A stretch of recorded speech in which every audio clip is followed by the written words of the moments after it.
Once upon a time, in a faraway land, there lived a man so exceptional that the divine hosts of heaven and hell were forced to take note. A man dangerous enough to bring Satan to his knees, but selfless enough to make God himself raise an eyebrow. How did this come to pass? Well, it all began at a very special birthday party for a very special young lady. Surprise! What is all this? It's your birthday, Kinsey. So? You've never been to a birthday party? No. Oh, like not even growing up? I went to the School of the Americas since kindergarten. We didn't really do birthday parties. But you celebrated Christmas? I don't have to explain myself to you. Oh, Kinsey, this is going to be so much fun. Zinjai made a cake, Jane Austen is here, we'll play some games. What sort of games?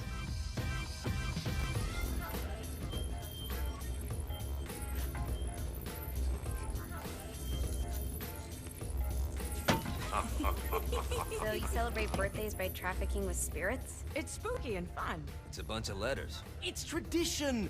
Every slumber party has to involve a spirit board. Slumber party? How's it work? We ask it a question, and the spirit of the board will reveal the answer. How?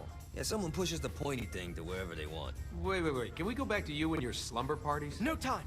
All right. Everyone put their hands on the cursor. Cursor. I feel the magic already. All right. Will the President/God Emperor for life ever choose a partner to reign alongside them? No. Ooh, someone's getting married. Shut up, Matt. Who will tame the president's wild heart? What are you guys trying to spell? I'm not moving it. That's the spirit, Kinsey. I'm serious. I'm not moving it either. Neither am I. Jezebel? Who the fuck is...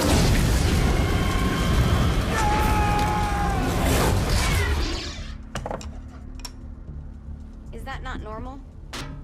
Where'd you get the board? I was going through Zignac's artifact collection and found it there. Who did it belong to? Alistair Crowley? Christ. Guys? I think it's laughing at us. Fuck this. I think you're a smart enough piece of wood to see where this is going. Now, you ready to cooperate? That's more like it. You think we can trust it? It's not like we got a lot of options. So what's the plan? We mount up and go in after the boss? No, I do. No sense in what's left of humanity walking right into a death trap. Someone's gotta live to tell the story. That's a stupid plan, Johnny. I'm leaving you in charge. Hell of a plan, Johnny. Are you serious? I'm coming too. Are you kidding me? How do you plan to come back? I try not to sweat the details. You need someone with you that does. No. It's my birthday. Fine. Alright then. You know where my friend is?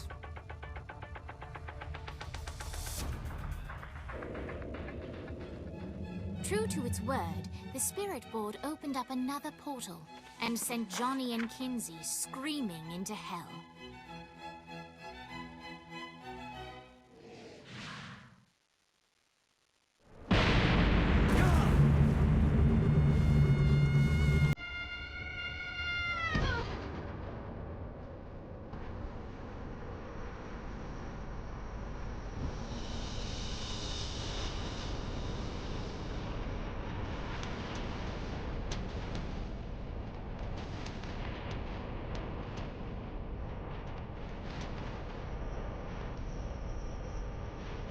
Named Ogle.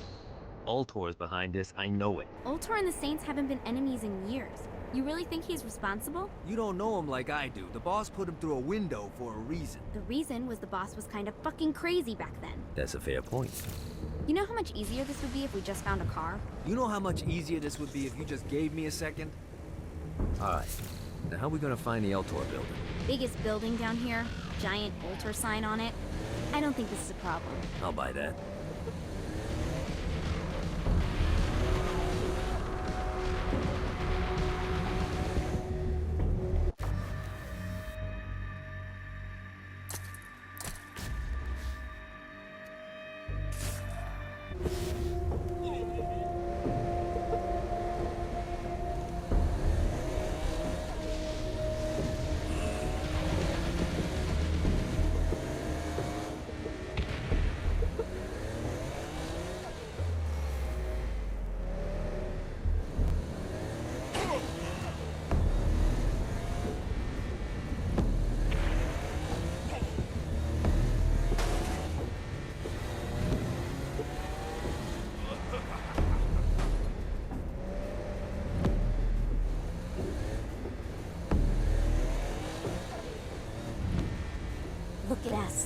Kinsey Kensington and Johnny Gat driving together on a birthday adventure. Are you always this excited? Generally, I'm a misanthrope. I get it.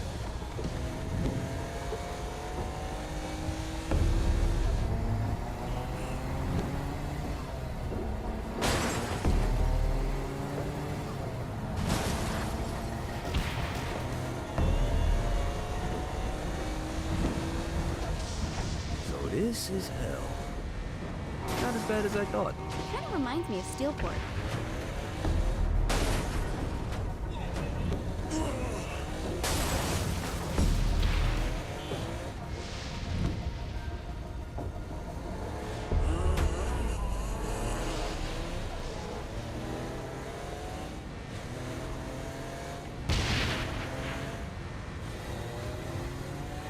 So, what's the plan? Oh yeah. I'm gonna shoot him in the face unless he gives us the boss back.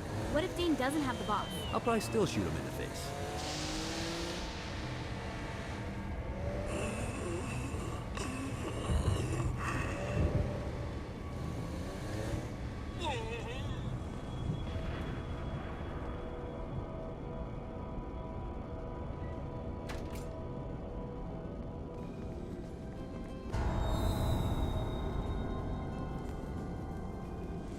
Welcome to hell.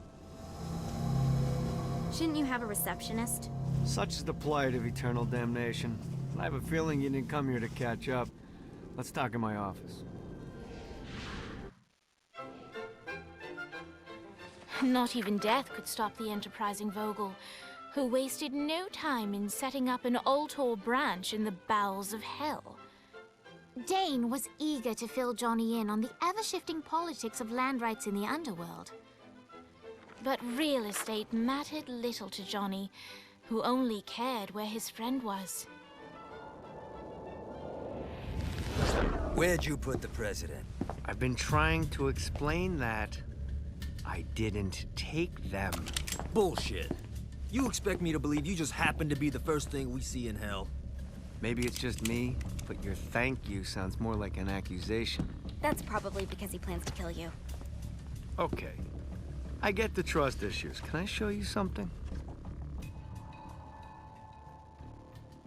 The pieces all came together. The president had caused more chaos and destruction than any other in human history. It was only natural that Satan would want them to marry his daughter. They needed a plan, and Johnny had one. I'm gonna shoot the devil in the face. I think you might be skipping some details. No, I said in the face. I like the commitment, but you gotta find a way to get close enough to him in the first place. When's the wedding? I'll just show up And then you'll shoot him in the face. Sorry, but it's a little more complicated than that. These things are tied to the soul. You won't be able to enter without one. So how do we get one? You get his attention. I know some places that are of particular value to the father of the bride. You hit those, you'll get your shot. Wait, why would Satan give out an invitation for destroying his stuff? Oh, he won't, but it should piss him off enough to get him to attack Johnny personally. Either the devil kills Gat and Ultor gets the construction contracts to rebuild what was destroyed, or Johnny kills Satan and I'll have to pay less taxes. It's pretty win-win. That's why you're helping us? To make more money in hell? Hell's what you make of it, sweetie. Works for me. What you got? All right. Satan had entrusted the day-to-day running of hell to 5 archdukes, and Dane knew how to find them all. But beyond that, not everyone in hell was content to go along with Satan's status quo. There were others who shared Dane's ambition for power, and the Ultor mogul knew that the key to unseating Satan lay in gaining their aid. But before Johnny set out to wage war against the Prince of Darkness, Dane had one final gift. An artifact that he had spent fortunes on. Lucifer's cracked halo. This holy relic granted Johnny the majestic wings of the Morning Star. However, he still needed help in learning how to use them.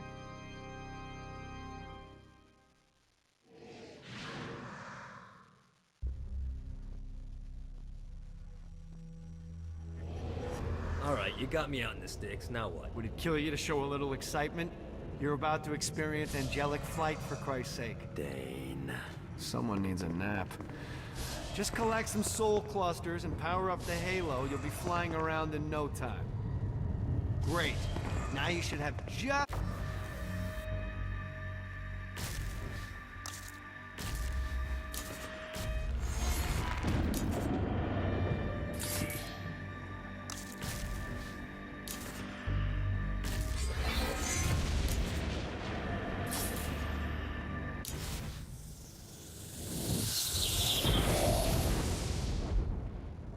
All right, let's start slow. Try to jump over to that next island. Also, the longer you charge your wings before jumping, the further you'll go.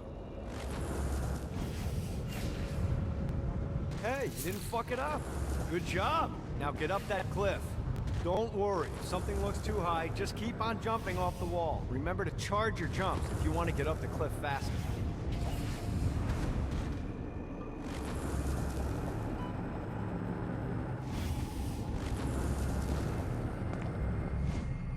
Running out of juice.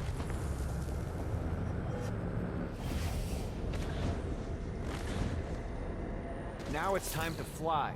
You heard of crawling before walking? Well, in this case, you need to jump before you can fly. Launch yourself in the air with a jump, and then hold your wings out to glide to that next island.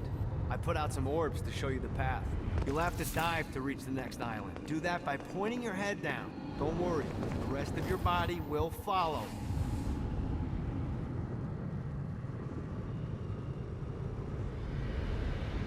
I put a shiny flap orb out in front of you. Collect the orb, and your wings will flap to gain speed.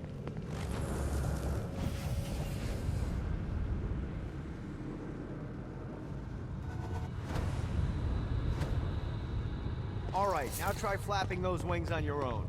Do a flap on your way to the next island. Gotta pick it up. The exact opposite of diving is climbing. Climbing will slow you down and eventually cause you to stall. And trust me, stalling sucks. You can flap while gliding to gain additional speed. So the faster you're going, the higher you can fly. Now try to reach the island up there.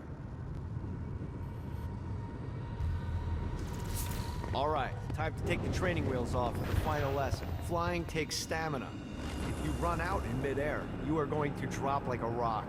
A stupid, stamina-less rock. Last island is right under those lava falls. Notice how your stamina drains the longer you glide.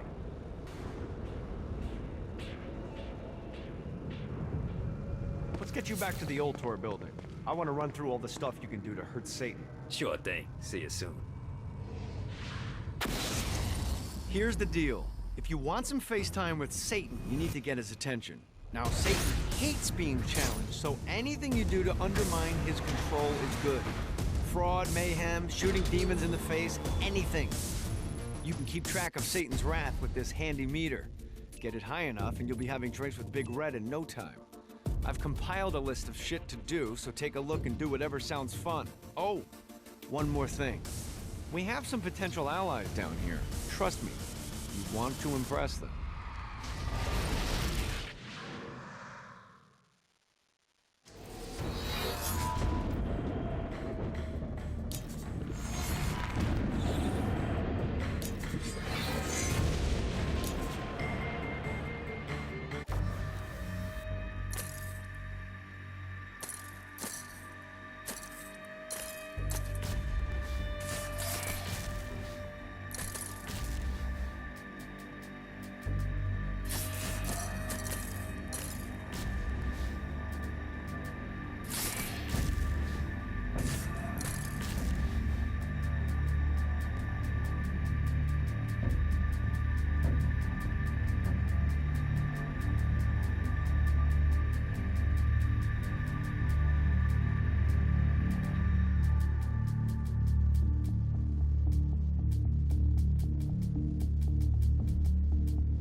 The Forge is prime real estate in hell. This smoggy shithole is located over the richest mineral veins in the afterlife. You want to hurt Hell's infrastructure? Here's where you do it. Some Nordic company bought the Ultor mineral rights to Mars.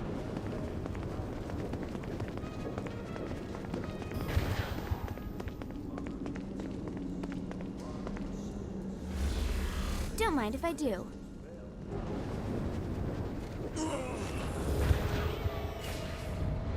Uh-oh.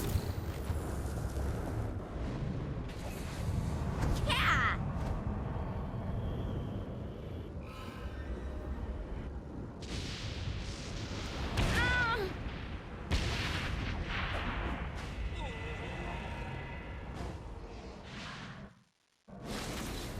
My lawyer, Legal Lee, figured out a way to get some gold-level clients a fast track out of hell.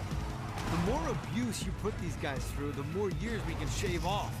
Lee suggested running clients through the designated intersections to boost their punishment. Oh, and dive in front of those vehicles on fire for bonus points. I mean, let's face it, the more they hurt, the sooner we can get these wretched bastards out of here. Oh, lightning. While his wife Laura was admitted into heaven, the Heavenly Father was less forgiving of poor Tobias, whose shirtless antics as a crazed drug dealer firmly earned him a place inside a great inferno.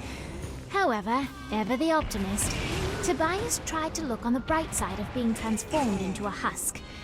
After all, while the removal of his signature dreadlocks was a disappointment, he was finally free from having to wear pants ever again.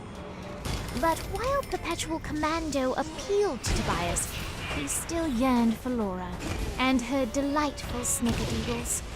Touched by his story and terrified by his demeanor, Legal Lee worked with renewed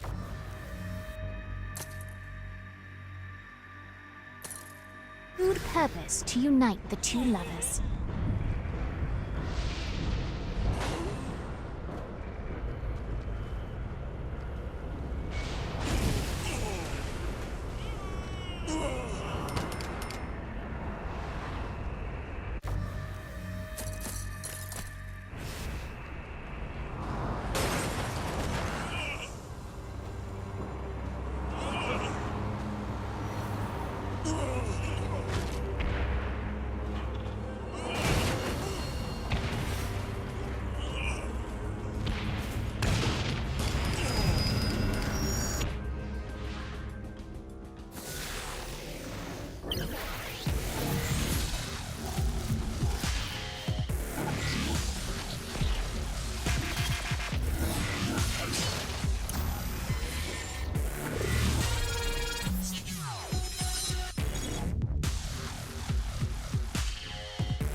This is gonna be bad for my OCD.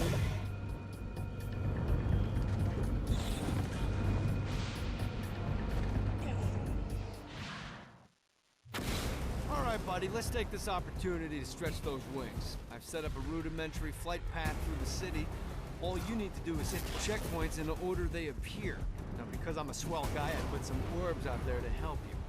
The white ones will recharge your wings. The green ones will give you more stamina. Let's go.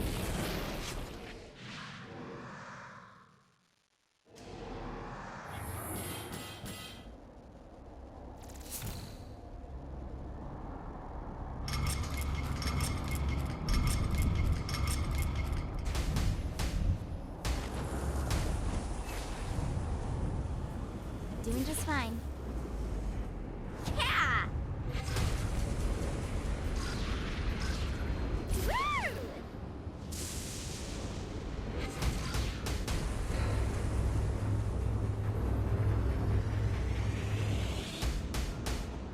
The only way to travel.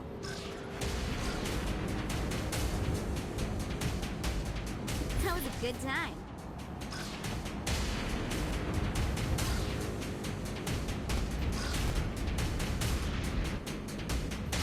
This isn't so tough.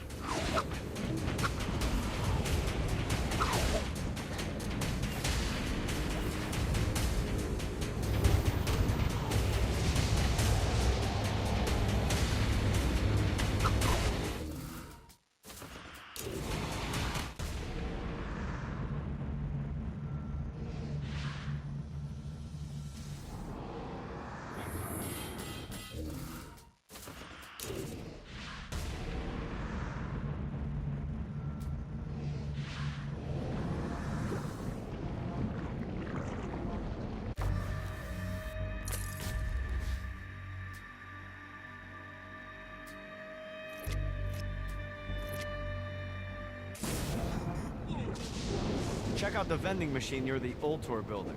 Is it a special vending machine? No. Have you bought stuff from a store already?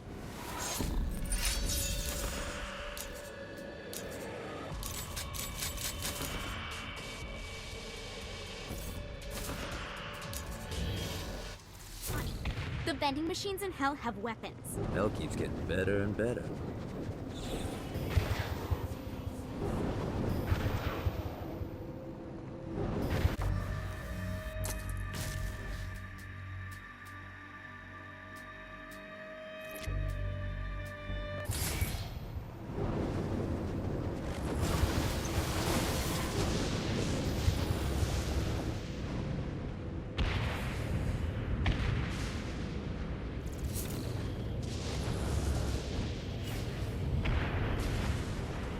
Let's go!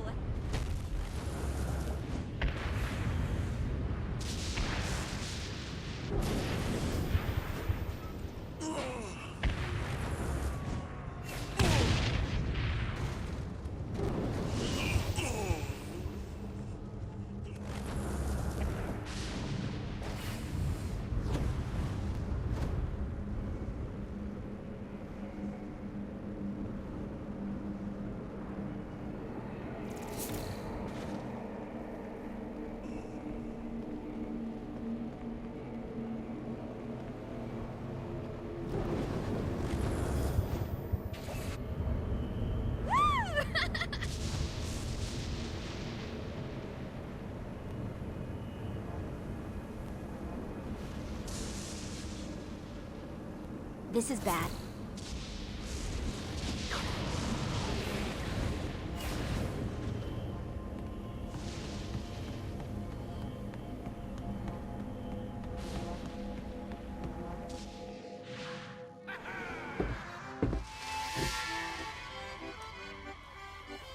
Abandoned ship! We've been boarded!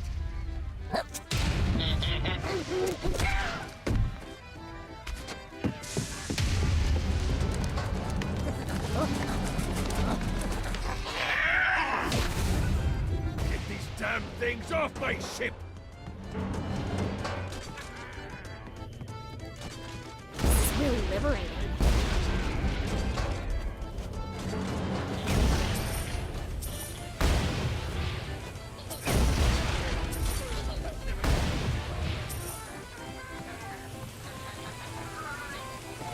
You're welcome in my country. It's like your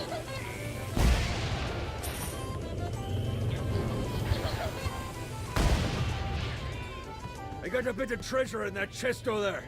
The weapon you find inside may help with our little imp problem.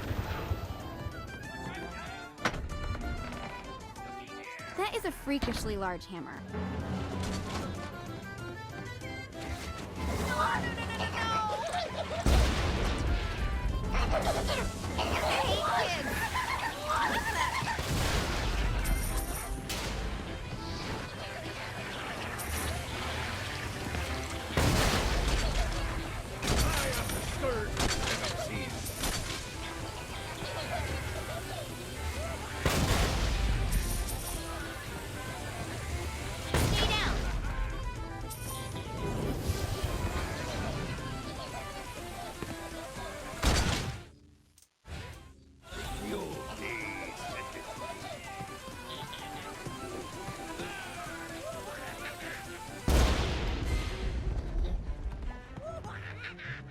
Summoned these imps to serve as my crew. I forgot what a handful they could be. Once aboard, they wouldn't listen to their captain. They ran amok in the bowels of the ship.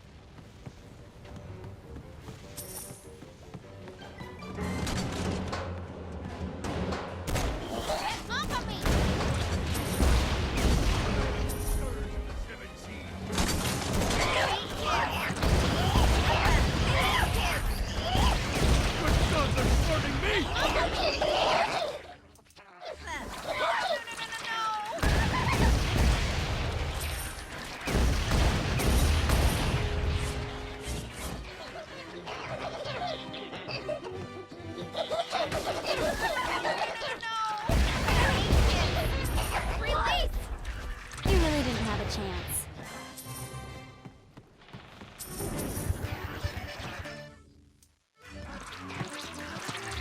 Nice boat. This isn't a boat. It's the Queen Anne's Revenge. Isn't that just a fancy name for a boat? Names are important, my dear. You can't build a legacy without a name.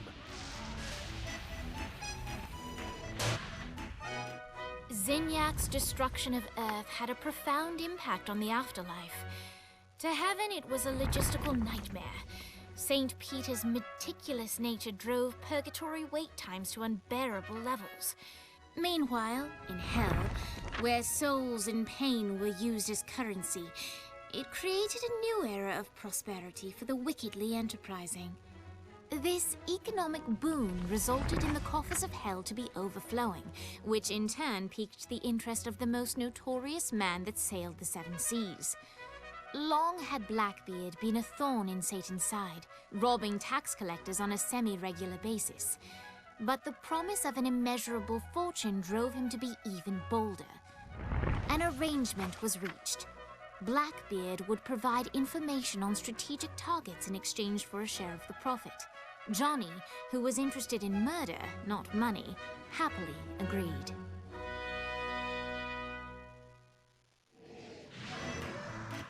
I grant ye the ability to summon my crew whenever they're needed.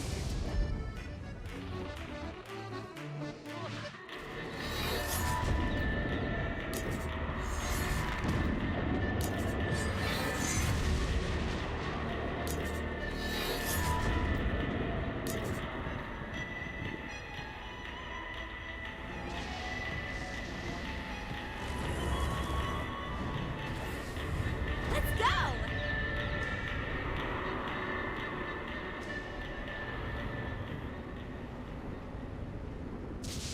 I raided a Centerpol office and found information on where the president is being kept. Evidently, they've been trapped in some sort of soul crystal inside Satan's palace. Breaking in is an impossibility. Your best bet to save them is to continue to try to draw Satan out of his palace.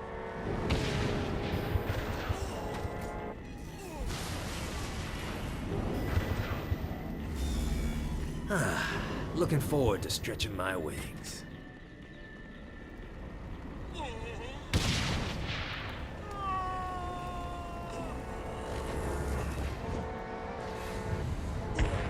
God, this feels good.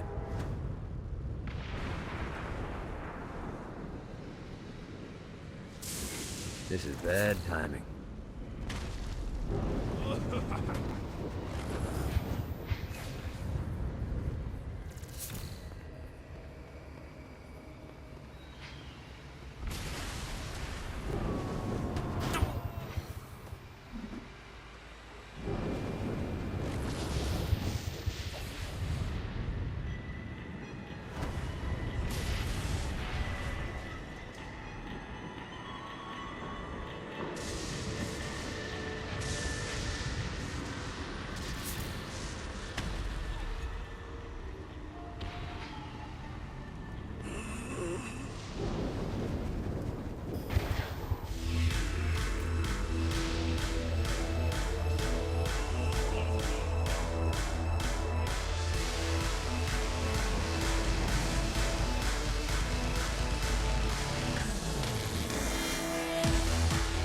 Lights up.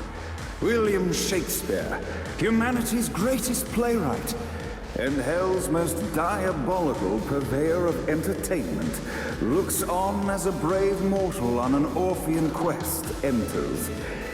The bard's interest is piqued, and he looks to test his visitor's mettle.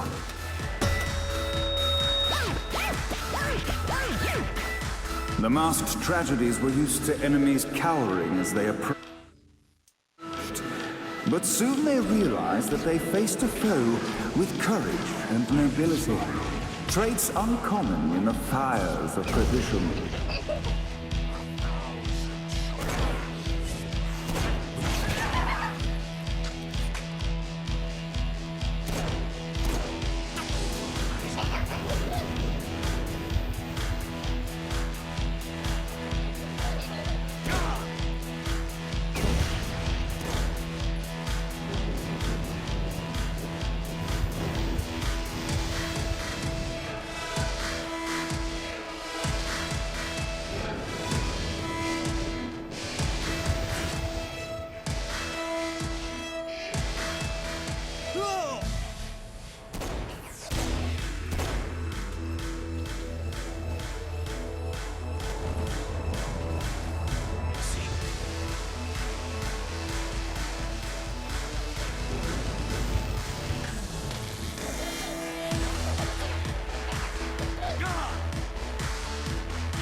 The inciting incident resolved. The time had come for rising action.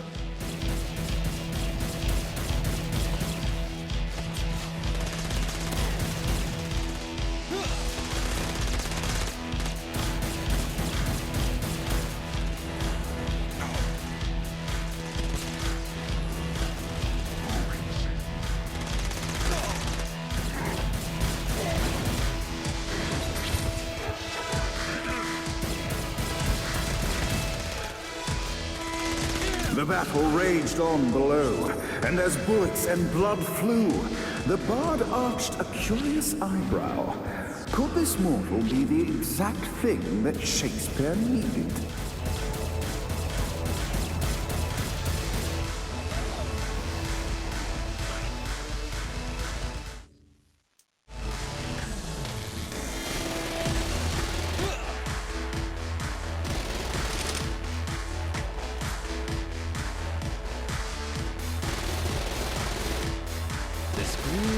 Of success.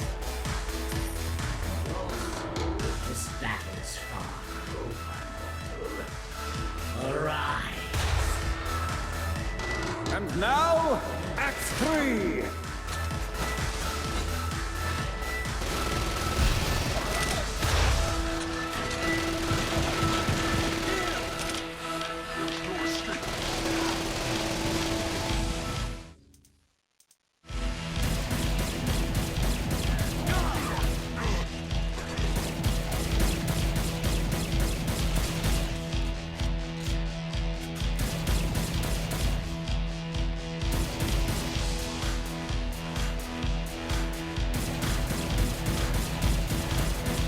The conflict resolved. Shakespeare eagerly awaited meeting the champion that dispatched so many of his men. Undoubtedly, they were here for the bard's aid. And while happy endings were not a thing found in hell, Shakespeare always had a soft spot for comedies. In the land of the living, William Shakespeare is regarded as one of the most prolific playwrights of all time. However, to the denizens of hell, the bard is seen in a far different light. After selling his soul for fame and adoration, Shakespeare served in hell as Satan's spy master general. In doing his duty, Shakespeare would punish the souls he was investigating by forcing them to perform in grotesque passion plays for Satan's amusement. But in a Twelfth Night-esque twist, Shakespeare found himself living a double life. While he projected an image of cruelty, his heart was as soft as Jezebel's. In secret, he would tutor her on the classics and act out the works of his mortal days. When Satan found out, he cast Shakespeare out of the palace, believing that the poet would be tormented by the populace of hell, far out of Jezebel's sight. But Satan had not counted on the bard's cunning. Embracing his persona of master torturer, Shakespeare and his followers, the tragedies, took root in the entertainment district, biding their time for revenge.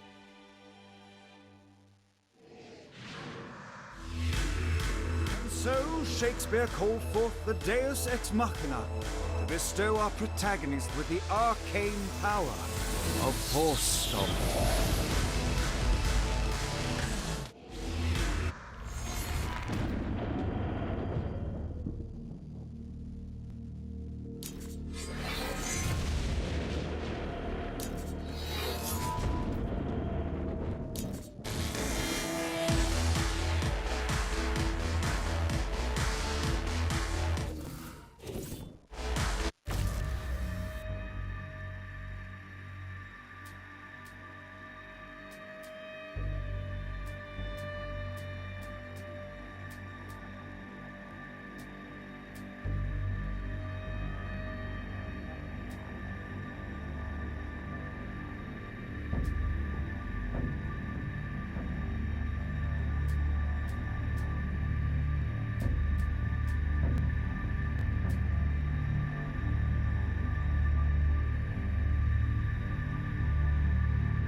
The bard had written about love enough times to recognize attraction when he saw it. Dane was smitten by a certain lady, even if the young executive did not know it.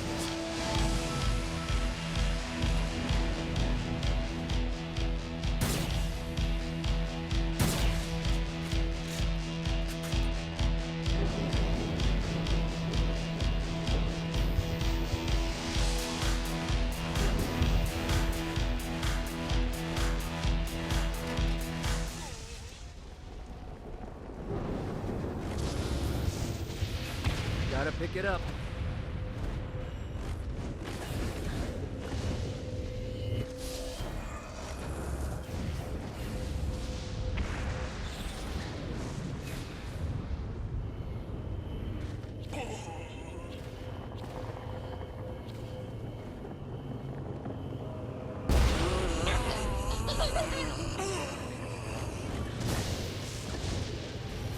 Need to rest the wings.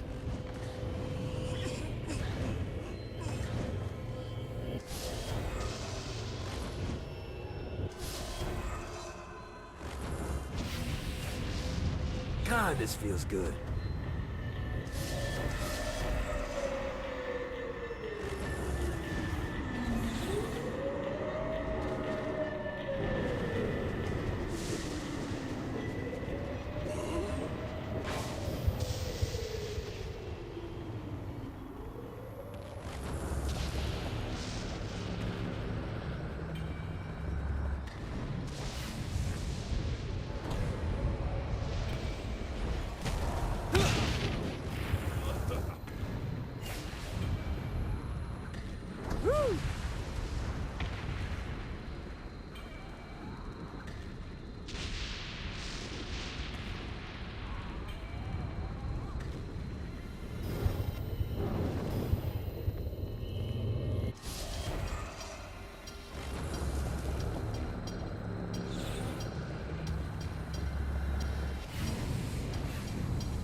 Yeah!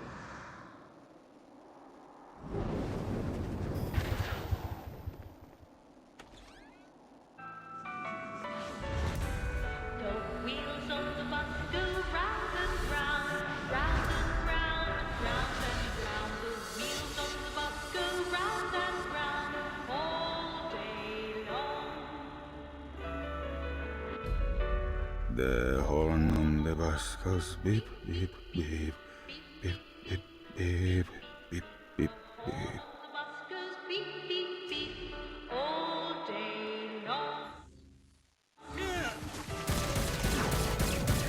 You wanna play too? What, if they wanted to torture you, why'd they use the short version of the song? This is the short version. Oh yeah. The wipers on the bus go swish, swish, swish. No more on the bus goes heh, heh, heh. My mom had like 80 of them.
We must end this infernal music! Come, let us return to my castle, so we may plot our next steps in proper surrounds. Johnny led Vlad back to his castle, which since his incarceration became a haven for frat parties and squatters. But the systematic impaling of trespassers would have to wait. Vlad was a man of his word, and was eager to provide intel that could aid in hobbling Satan's armies.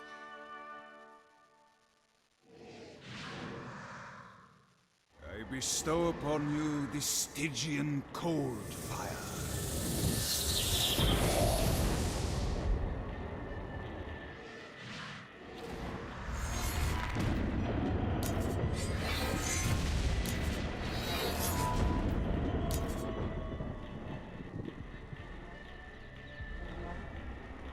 Dane is a shrewd man. Be wary of shrewd men.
we're standing in a parking garage. I don't like it either, but Centerpool isn't giving us many options. I can't believe they tried to force us out. I can't believe you forgot the mimosas.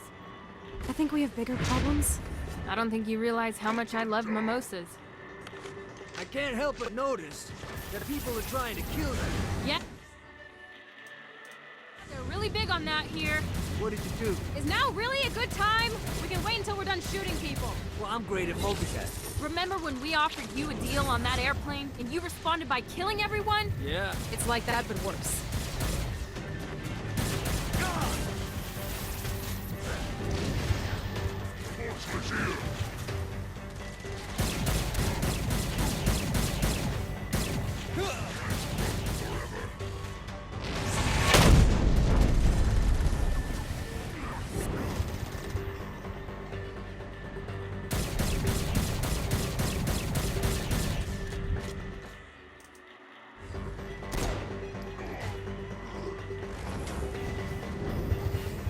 Damn it.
Ready to give up yet? Hey, Viola. Thought you should know that Kinsey misses you. Really? That's so sweet. Who's Kinsey? You remember Kinsey. She was that hacker that Matt Miller hated. Isn't she crazy? You know, she really grows on you.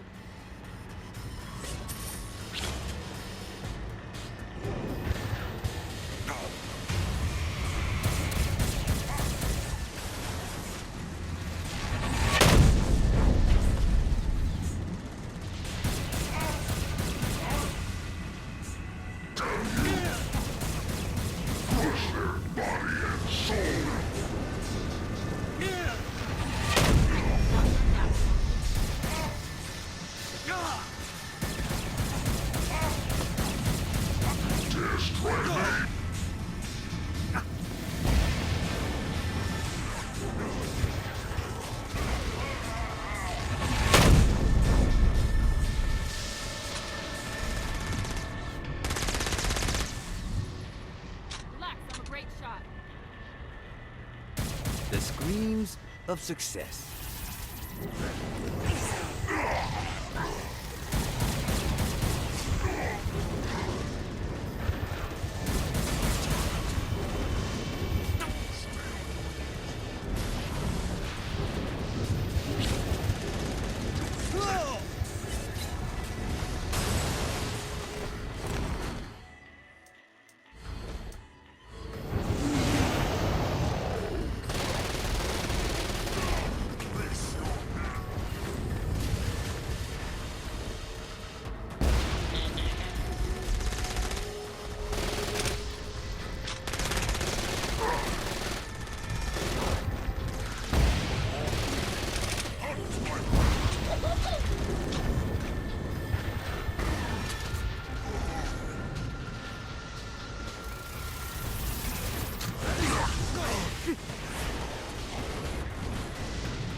Let's get you two back to Dane. Hooray. After being reunited in hell, Kiki and Viola wasted no time in doing what they do best: facilitate the running of businesses. However, the De Winter sisters' success did not sit well with other would-be power players in hell. The sisters' operations all came under attack at once, forcing them on the run. Soon, the twins found themselves on the receiving end of an offer they couldn't refuse. After all, it was better to own 1/5 of something than to be dead.